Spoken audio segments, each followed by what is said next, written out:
Chapter 8. Thinking in a Certain Way. Turn back to Chapter 6 and read again the story of the man who formed a mental image of his house, and you will get a fair idea of the initial step toward getting rich. You must form a clear and definite mental picture of what you want. You cannot transmit an idea unless you have it yourself. You must have it before you can give it. And many people fail to impress thinking substance because they have themselves only a vague and misty concept of the things they want to do, to have, or to become. It is not enough that you should have a general desire for wealth to do good with. Everybody has that desire. It is not enough that you should have a wish to travel, see things, live more, etc. Everybody has those desires also. If you're going to send a wireless message to a friend, you would not send the letters of the alphabet in their order and let him construct the message for himself. Nor would you take the words at random from the dictionary. You would send a coherent sentence, one which meant something. When you try to impress your wants upon substance, remember that it must be done by a coherent statement. You must know what you want and be definite. You can never get rich or start the creative power into action by sending out unformed longings and vague desires. Go over your desires just as the man I have described went over his house. See just what you want and get a clear mental picture of it as you wish it to look when you get it. That clear mental picture you must have continually in mind, as the sailor has in mind the port toward which he is sailing the ship. You must keep your face toward it at all time. You must no more lose sight of it than the steersman loses sight of the compass. It is not necessary to take exercises in concentration, nor to set apart special times of prayer and affirmation, nor to go into the silence, nor to do occult stunts of any kind. There things are well enough, but all you need to do is to know what you want, and to want it badly enough so that it will stay in your thoughts. Spend as much of your leisure time as you can in contemplating your picture, but no one needs to take exercises to concentrate his mind on the thing which he really wants. It is a thing you do not really care about which require effort to fix your attention upon them, and unless you really want to get rich, so that the desire is strong enough to hold your thoughts directed to the purpose as the magnetic pole holds the needle of the compass, it will hardly be worthwhile for you to try to carry out the instructions given in this book. The methods herein set forth are for people whose desire for riches is strong enough to overcome mental laziness and the love of ease, and make them work. The more clear and definite you make your picture then, and the more you dwell upon it, bringing out all its delightful details, the stronger your desire will be, and the stronger your desire, the easier it will be to hold your mind fixed upon the picture of what you want. Something more is necessary, however, than merely to see the picture clearly. If that is all you do, you're only a dreamer and will have little or no power for accomplishment. Behind your clear vision must be the purpose to realize it, to bring it out in tangible expression. And behind this purpose must be an invincible and unwavering faith that the thing is already yours, that it is at hand, and you have only to take possession of it.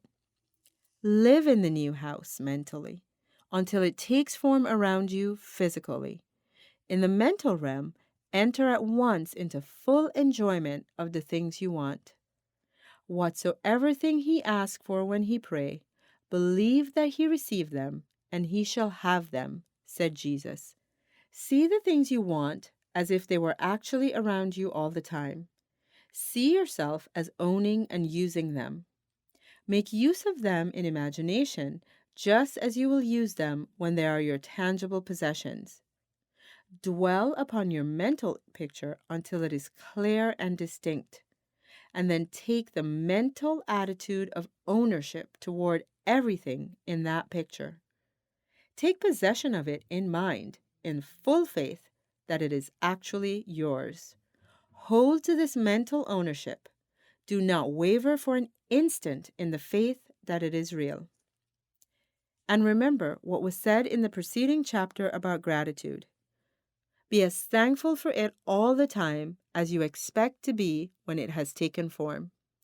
The person who can sincerely thank God for the things which as yet he owns only in imagination has real faith. He will get rich.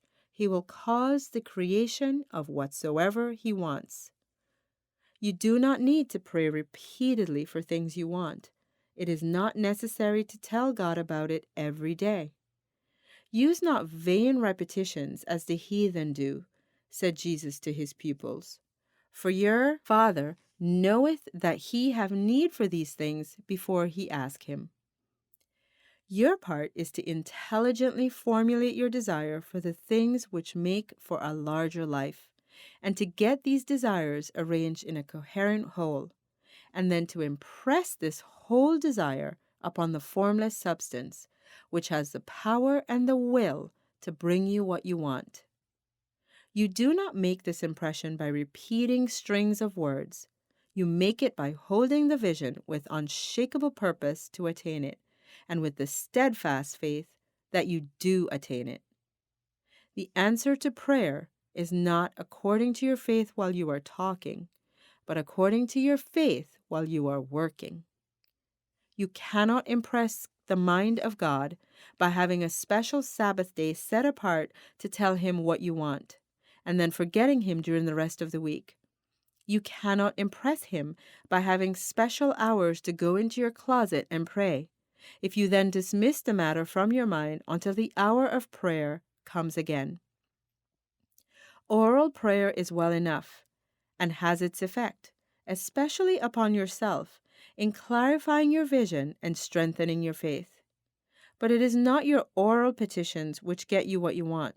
In order to get rich, you do not need a sweet hour of prayer. You need to pray without ceasing. And by prayer, I mean holding steadily to your vision, with the purpose to cause its creation into solid form and the faith that you are doing so. Believe that he received them. The whole matter turns on receiving. Once you have clearly formed your vision, when you have formed it, it is well to make an oral statement addressing the Supreme in reverent prayer. And from that moment, you must, in mind, receive what you ask for. Live in the new house, wear the fine clothes, ride in the automobile, go on the journey, and confidently plan for greater journeys. Think and speak of all the things that you have asked for in terms of actual present ownership. Imagine an environment and a financial condition exactly as you want them, and live all the time in that imaginary environment and financial condition. Mind, however, that you do not do this as a mere dreamer and castle builder. Hold to the faith that the imaginary is being realized, and to the purpose to realize it. Remember that it is faith and purpose in the use of the imagination which make the difference between the scientist and the dreamer. And having learned this, it is here that you must learn the proper use of the will. Transformational Insights for Chapter 8. Number 1. List 2 powerful lessons in this chapter and what you intend to do to put them into practice. Number 2. What is the most important thing to do to make an impression on thinking substance? Accountability. Write your favorite line from the chapter and then post on Facebook to share with the group, as well as do your daily journaling.